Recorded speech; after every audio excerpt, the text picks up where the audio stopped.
যুক্তরাজ্যে জনপ্রিয় video sharing app TikTok বন্ধ হয়ে গেছে। নিষেধাজ্ঞা কার্যকর হওয়ার কয়েক ঘন্টা আগেই ব্যবহারকারীরা অ্যাপটিতে আর ঢুকতে পারছেন না। ঢুকতে গেলে দেখাচ্ছে বার্তা, দুঃখিত, যুক্তরাষ্ট্রের টিকটকের সেবা এখন বন্ধ।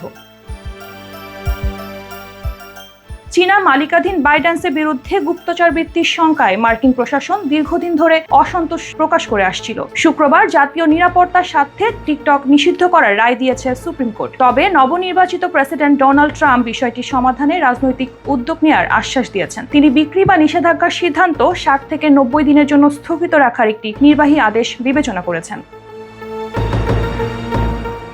টিকটকের সিইও সু জি চিউ ট্রাম্পের এই উদ্যোগকে বাকস্বাধীনতার পক্ষে গুরুত্বপূর্ণ পদক্ষেপ বলে অভিহিত করেছেন।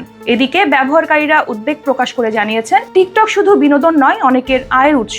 নিষেধাজ্ঞা তাদের জীবনযাত্রা এবং মার্কিন অর্থনীতিতে প্রভাব ফেলবে। কন্টেন্ট ক্রিয়েটাররা নতুন প্ল্যাটফর্মে যাওয়ার চেষ্টা করছেন, তবে টিকটক নিষিদ্ধ হওয়া তাদের জন্য বড় ধাক্কা।